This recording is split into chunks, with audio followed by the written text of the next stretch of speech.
इस वीडियो में हम लोग आपके क्लास 10th के संस्कृत का जो ऑफिशियल मॉडल बिहार बोर्ड के द्वारा जारी किया गया है 2021 बोर्ड परीक्षा के लिए पेपर में जितने भी प्रश्न हैं उन प्रश्न का सही आंसर क्या हो सकता है उस पर चर्चा करने जा रहे हैं। क्योंकि बीते कुछ दिनों से तमाम छात्रों का प्रश्न आ रहा था कि जो ऑफिशियल मॉडल पेपर आया है उसमें संस्कृत का आंसर नहीं मिल रहा है, तो इस वीडियो में हम लोग आपके संस्कृत के हर एक प्रश्न का आंसर जानने का प्रयास करेंगे। ये 2021 वाला मॉडल पेपर है। क्लास को लाइक आप जरूर कर दीजिएगा। चलिए क्लास को लाइक कीजिए और एक एक प्रश्न को चर्चा करते हैं। यहाँ पे इंस्ट्रक्शन आपको दिखाई दे रहा है, सीधे चलेंगे प्रश्न पे। तो यहाँ पे आगे आपका खंड और वस्तुनिष्ठ प्रश्न बताया जा रहा है इंस्ट्रक्शन में कि 1 से 100 तक प्रश्न जो है ऑब्जेक्टिव टाइप प्रश्न है, जिसमें 4 विकल्प दिया गया। उसमें से कोई भी 50 प्रश्न को आंसर देना है जो आपको आता होगा। कोई भी 50 प्रश्न आप स्वेच्छा से छोड़ सकते हैं। एक एक प्रश्न को समझते चलिएगा, याद करते चलिएगा। पहला प्रश्न है आपके पहले चैप्टर से, उपनिषद किस शास्त्र के सिद्धांतों को प्रकट करता है?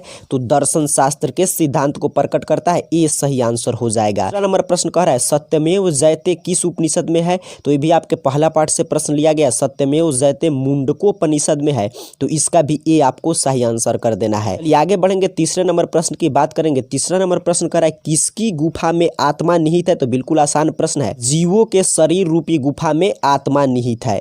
चौथा नंबर प्रश्न कर रहा है कौमुदी महोत्सव कब मनाया जाता है? कौमुदी महोत्सव आपके पाटलिपुत्र पाठ से लिया गया, तो इस शरद ऋतु में मनाया जाता है, तो इसका डी सही आंसर हो जाएगा। पांचवें नंबर प्रश्न की बात करें तो कह रहा है सिखों के 10वें गुरु गोविंद सिंह का स्थान कहाँ है? तो पटना में। तो 5 का भी सही आंसर आपको ये याद रखना है। छठा नंबर प्रश्न, एशिया महादेश का सबसे लंबा पुल किस नदी पर बना है? गंगा नदी पर। बी इसका सही आंसर हो जाएगा। 7वां नंबर प्रश्न देखिए, कह रहा है मुद्रा राक्षस ग्रंथ में किस शहर की प्राचीनता का संकेत है? तो मुद्रा राक्षस ग्रंथ में आपको पाटलिपुत्र प्राचीनता का संकेत है, तो इसका सही आंसर हो जाएगा ऑप्शन सी।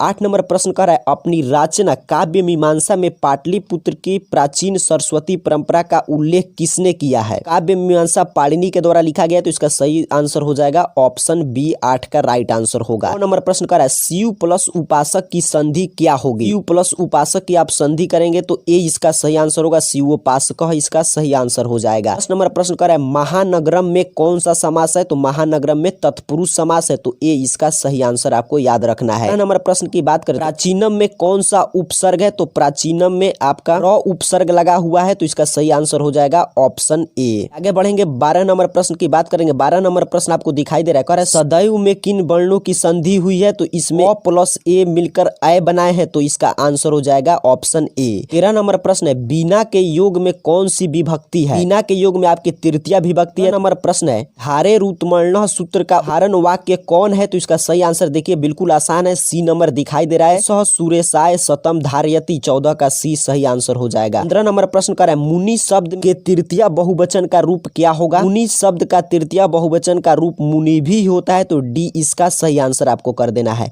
16 नंबर प्रश्न कर रहा है पीबती किस धातु का रूप है? पीबती जो है मूल रूप से पा धातु का रूप है, पाम स्पीना, तो ए इसका सही आंसर हो जाएगा। 17 नंबर प्रश्न कर रहा है साधव किस विभक्ति का रूप है? साधव जो है सप्तमी विभक्ति का रूप है, तो इसका सही आंसर हो जाएगा ऑप्शन सी। 18 नंबर प्रश्न अस धातु के लट लकार का रूप कौन सा है? तो अस धातु के लट लकार का रूप अस्ति है, तो इसका सही आंसर आपको डी कर देना है। 19 नंबर प्रश्न है वनिता में कौन सा स्त्री प्रत्यय है? वनिता में आपका टाप स्त्री प्रत्यय है, तो ए इसका सही आंसर हो जाएगा। नंबर प्रश्न है हन प्लस कत्वा में कौन सा पद बनेगा? तो हन प्लस कत्वा से आपका हत्वा शब्द बनता है, तो बी इसका सही आंसर हो जाएगा। आगे बढ़ेंगे, 21 नंबर प्रश्न करें मूल प्लस ठक से कौन बनेगा?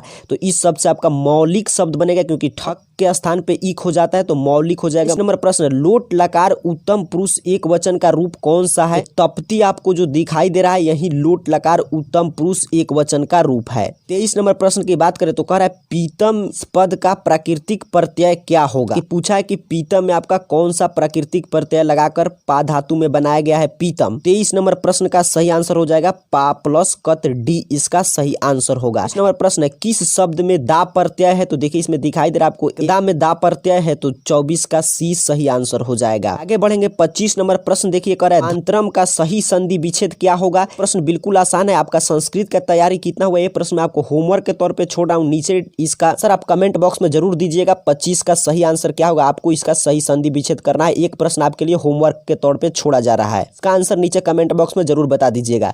चलिए आगे बढ़ेंगे, 26 नंबर प्रश्न की बात करेंगे। 26 नंबर प्रश्न कह रहा है किस पद में अव्ययीभाव समास है? यथाशक्ति में देखिए तथा अव्यय लगा हुआ है, तो इसका सही आंसर हो जाएगा ऑप्शन डी। 27 नंबर प्रश्न कर रहे हैं, आलसियों को प्रतिदिन इच्छा भोजन कौन दिलवाता था। साथ ही आपसे पूछा गया कि आलसियों को प्रतिदिन इच्छित भोजन कौन दिलवाता था, तो मिथिला का मंत्री वीरेश्वर, तो इसका सही आंसर हो जाएगा ऑप्शन बी। 22 नंबर प्रश्न कर रहा है, कथन दिया गया कि अलसकता पाठ में यह किसकी उक्ति है, तो इसका अर्थ होता है इस कथन का कि लगता है कि इस घर में आग लग गया है, तो अब आपको मालूम हो गया किसकी उक्ति है, दूसरे आलसी ने बात बोला था, तो इसका सही आंसर हो जाएगा ऑप्शन सी। बिल्कुल आसान आसान प्रश्न सेट किया गया यदि आप बुक का अध्ययन किए होंगे तो। 30 नंबर प्रश्न कर रहा है, स्त्रियों का रक्षक कौन है, तो पति, ए इसका सही आंसर हो जाएगा। नंबर प्रश्न कर रहा है, याज्ञवल्क्य ने आत्म तत्व की शिक्षा किसे दी थी, उन्हें आत्म तत्व की शिक्षा अपनी पत्नी मैत्री को दी थी, तो इसका बी सही आंसर हो जाएगा। नंबर प्रश्न कर रहा है, गंगा देवी ने किस महाकाव्य की रचना की थी, तो गंगा देवी ने मधुरा विजयम महाकाव्य की रचना की थी, तो इसका सही आंसर ऑप्शन सी आपको याद रखना है। 30 नंबर प्रश्न बड़ा आसान है, करा अच्युत राय कहाँ के राजा थे, तो विजयनगर के राजा थे, डी इसका सही आंसर आप याद रखिएगा। आगे बढ़ेंगे 33 नंबर प्रश्न भी बिल्कुल आसान है, कह रहा है स्वर्गा पवर्गा अस्मद मार्ग भूते किस देश को कहा गया है, तो ये बिल्कुल आप भारत महिमा पाठ से लिया गया, तो भारतवर्ष को कहा गया, तो ए इसका सही आंसर हो जाएगा। 30 नंबर प्रश्न कर रहा है, सीमंतो नयन किस संस्कार के अंतर्गत आते हैं, तो ये जन्म के पूर्व के संस्कार के अंतर्गत आते हैं, तो बी इसका सही आंसर आपको कर देना है। 35 नंबर प्रश्न है, शैशव संस्कार कितने होते हैं,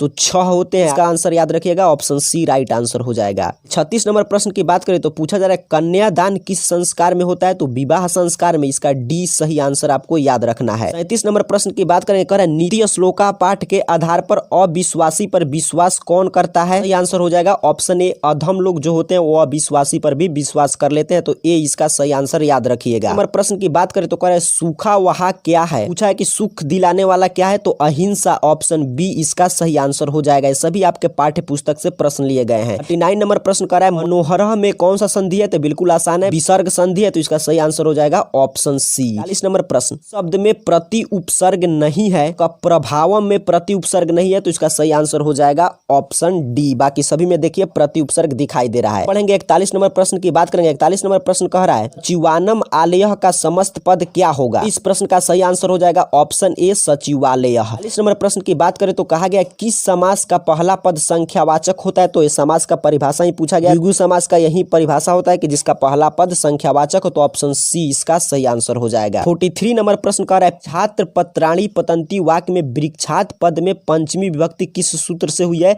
तो आपादाने पंचमी, सही आंसर हो जाएगा ऑप्शन सी। 44 नंबर प्रश्न, या का आधार कौन सा कारक होता है, तो बिल्कुल आसान प्रश्न है, या का आधार जो कारक होता है उसे हम अधिकरण के नाम से जानते हैं, तो इसका सही आंसर हो जाएगा ऑप्शन बी अधिकरण, याद रखिएगा यही इसका सही आंसर होगा। 45 नंबर प्रश्न पूछ रहा है, वयम किस शब्द का रूप है, वयम जो है आपका अस्मद शब्द का रूप है, तो इसका सही आंसर हो जाएगा ऑप्शन सी। 46 नंबर प्रश्न की बात करें तो पूछा गया आपसे, जेस्यति किस लकार का रूप है, जेस्यति जो है लिट लकार का है, तो इसका सही आंसर हो जाएगा लिट अर्थात कि ऑप्शन डी। 47 नंबर प्रश्न की बात करें तो कह रहा है किस पद में कीतन प्रत्यय है, इसका सही आंसर याद रखिएगा ऑप्शन सी होगा गति। 48 नंबर प्रश्न कह रहा है, लघुतरम में कौन सा तद्धित प्रत्यय है, मतुप तद्धित प्रत्यय है, तो इसका सही आंसर हो जाएगा ऑप्शन सी। 9 नंबर प्रश्न आपसे पूछ रहा है, कुमार प्लस डीप में कौन सा पद बनेगा, कुमारी शब्द बनता है, स्त्री प्रत्यय है, तो इसका सही आंसर हो जाएगा ऑप्शन ए। नंबर प्रश्न कह रहा है, पीबन में कौन सा प्रत्यय है, पीबन में सत्री प्रत्यय है, तो इसका सही आंसर हो जाएगा ऑप्शन ए। हमने इंस्ट्रक्शन पढ़ा था आपको, मात्र 100 में से जो भी आपको 50 आता है, तो जैसे हम लोग 50 क्रम से दिए ऐसे भी आंसर दे सकते हैं,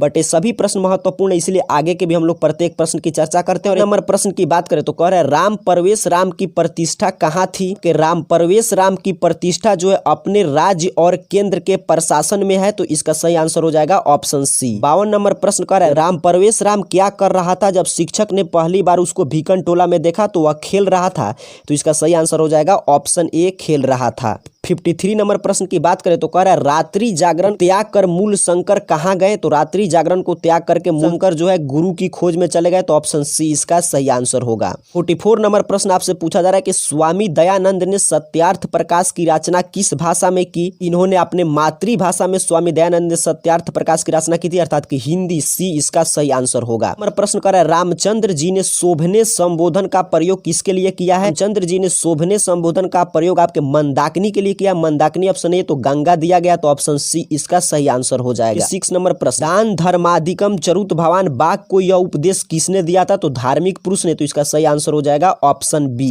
57 नंबर प्रश्न, न तव्यम न दातव्यम, यह उक्ति किसकी है कि कर्णस्य दान वीरता पाठ से लिया गया, यह जो कथन जो है शल्य का सही आंसर हो जाएगा ऑप्शन ए शल्य। 58 नंबर प्रश्न की बात करें तो कह रहा है शरीर के नष्ट होने के बाद भी किसका नाश नहीं होता है, शरीर के नष्ट होने के बाद भी आपके गुण का नाश नहीं होगा, तो इसका सही आंसर हो जाएगा ऑप्शन बी। 59 नंबर प्रश्न कह रहा है असहिष्णुता को जन्म कौन देता है, तो द्वेष, द्वेष जो है असहिष्णुता को जन्म देता है, सही आंसर हो जाएगा ऑप्शन सी। आगे बढ़ेंगे 60 नंबर प्रश्न की बात करें, मनुष्य को कर्तव्य और अकर्तव्य का ज्ञान किससे होता है, शास्त्र से। किससे होता है, शास्त्र से, तो ए इसका सही आंसर हो जाएगा। अगले वीडियो में हम लोग जो भी शेष प्रश्न है उसका और ऑब्जेक्टिव सब्जेक्टिव जैसा संभव हुआ वैसा सॉल्यूशन लाने का प्रयास करेंगे। तब तक के लिए इस वीडियो को लाइक जरूर कीजिएगा, साथ ही साथ चैनल पर नए हो तो सब्सक्राइब कर लीजिएगा, और कोई भी दिक्कत समस्या होगा नीचे कमेंट बॉक्स में बताइएगा, और जो प्रश्न आपको होमवर्क के तौर पर दिया गया उसका भी जवाब जरूर दीजिएगा। सभी को बहुत बहुत धन्यवाद।